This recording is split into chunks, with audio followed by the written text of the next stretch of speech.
All right, welcome back, folks, to Sacred Sobriety Path for the Soul. I'm your host, Timothy Berman, just breaking down from the live devotional that I have up on the YouTube channel.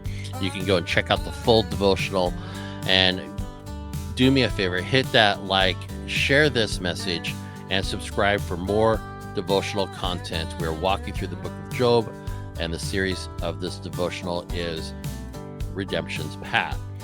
And we're going to focus on the beloved in the breach, pursued through the shadows, because it is amidst this mournful assembly where the prophet Joel cries out for the priests and the ministers to gird themselves up with sackcloth and lament, a sacred consecration of sorrow.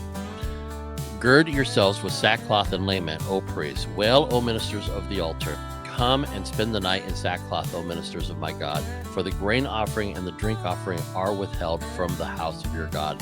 And this is Joel 1, verse 13 through the New American Standard Bible.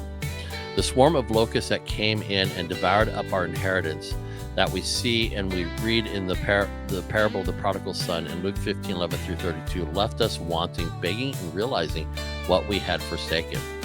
Just as the prodigal squandered his inheritance in a far-off land until famine drove him to hunger, so too Joel's vision of the locust swarm mirrors the stripping away of all we thought secure.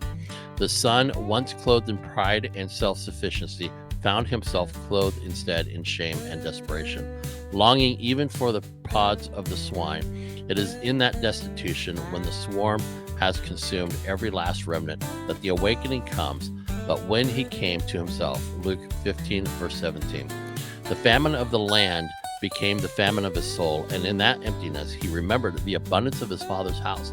Likewise, the devastation Joel describes is not the end, but only the beginning of a return. The locusts and the famine are not God's abandonment.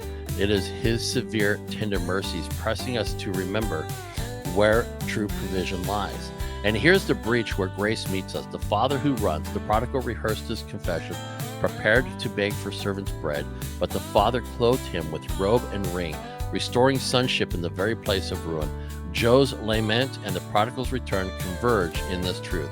Our devastation is the doorway to restoration. The sackcloth of mourning becomes the garment of praise. The barren fields become the feast of reconciliation. In the breach, where shadows of judgment and famine linger, we are pursued by a love that runs to meet us, embraces us in our filth, and calls us beloved. This is the gospel hidden in Joel's swarm and revealed in Christ's parable, that in our powerlessness, God's pursuing mercy is already on the road, running toward us with open arms.